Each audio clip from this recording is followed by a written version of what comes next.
Hello planner friends, it's Kim Odakove and KRO Designs here today to show you how to make this pocket. Now I know you've seen lots of pockets in lots of different ways, but this is a little different because this fits inside your insert. So this is the big inside of one of my Annie Plans collab printables, and all it is a pocket that I have in between the staples. If you can see, all I've done is slide it in between, and let me show you how you do that. So there's the back side, which we can decorate. Yes, lots of time to decorate, but I was so excited to show you how this works.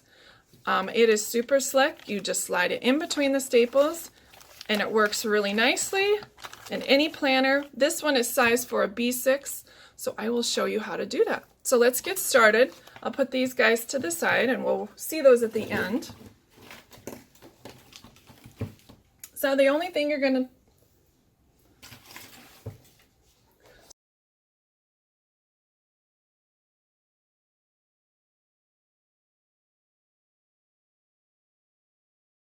grab your planner, and what you're going to do is you can either measure or just take your piece of paper and see how much room between your staples you have.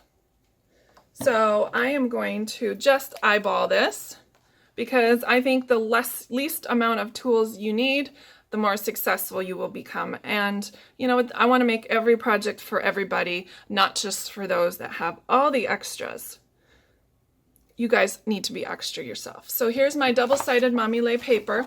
It's got floral and stripes, so I need to decide which side I want the floral and the stripes to be. I think I want the stripes on the outside and the floral on the inside. I think that's going to look awesome. So as you can see, right here I made a little mark. I gave myself about 1/8 of an inch but above and below the staples, just to give it some extra wiggle room so it's not so difficult to pull out and move. And yes, you can move this on a daily basis if you want to.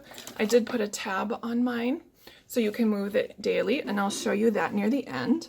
So I'm just eyeballing for my little mark, and I'm going to fold right at that mark, and I'm going to make sure it's nice and square. And if you want to use that mark and use that bone folding press thing, the Martha Stewart one I showed you at the beginning, go ahead and use that. I'm just going to use my bone folder and go for it. All right, and so now I've made my pocket. The next thing you're going to do is mark or measure 1/2 inch from the side, and you're going to fold that inside. I always find that this is where this special tool does come in handy. It just gives you a really nice crease, but totally not necessary. In my prototype, I did not use one, but I am using one right now just to show you for ease of my YouTube video. So I've used 1/2 inch, and I put the folded side up near the top, and that's just because when you try to, and I'll show you, when you try to score something, you might hit this bump and it gets off. So I always make sure I have the fold at the top. Oh, see? Fold at the top, make sure everything's nice and square, so your line will be square. And so now I have a scoring mark, as you can see here, on both sides. Now it doesn't matter that one's backwards and one's forwards, it's not going to matter. So the next thing you're going to do is just kind of pre-crease this, and I want to show you why I like to do the next step, which is optional after this one. So I've pre-creased them. You can either do this, or you can have the seams on the back if you'd like for a cleaner look. The prototype I did had the seams on the front, and that's fine. There's nothing wrong with that. So this is your cleaner look that you'll have for your pocket. As far as cardstock goes, you can see when you're folding it that it's a little difficult sometimes to make sure that that bottom flap is square and tucked in and pretty. Now here's this optional part. You're more than welcome to open this back up, and you can make a slit here at these corners right there, and you want to repeat that on the other side. So once you've got those cut, there's the cleaner look for the back side. You're going to want to remove this larger piece here, okay? So if you want a clean look on the back, you move the larger top piece. Now for this demonstration prototype, I wanted it folded on the front side, and so I removed this bottom section. Hope that makes sense. But in this tutorial, I'm going to go ahead and remove this top section here. So I've removed that top section. Make sure it's nice and clean on the sides. Fold it back up again and fold it to the back. And now all you have to do is glue those flaps.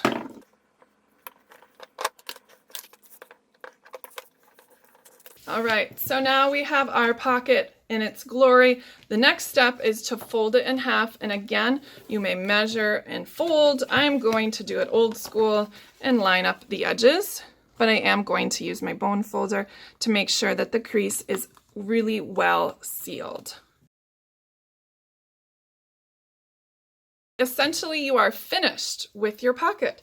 I'm going to go ahead and show you how you insert it. Now, as you know, these inserts are just sheets of paper folded. So like this would be just, let's see, 3 pieces of paper folded.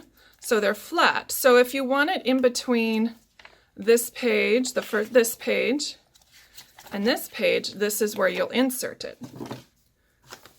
And so you just go ahead and stick one end in there, grab it, drag it, and it's inserted. Now, if you've measured a 1/2 inch perfectly, it should line up exactly with your B6 notebook. Now, the best part about this is pretend you're writing on this page, say like in a daily or in a monthly spread, and you're on this side of the week, you've got this here. Now, the cool part about this is that you can fold it the other way. And let's go ahead and insert it again. And you insert that. And so if you can write on this side of the page and still have your pocket. I was always a big fan of putting your stickers in the back, but I don't care for flipping back and forth, especially if I'm doing something quickly on this page. I want to be with my stickers at the ready. Now, as you can see from my demo right down here, you can always put a tab on the side so you'll always know where your today is. You can also decorate the front with some sticky notes, some die cuts, and I did some washi and a little die cut on this front. So if you have any questions, feel free to leave them below.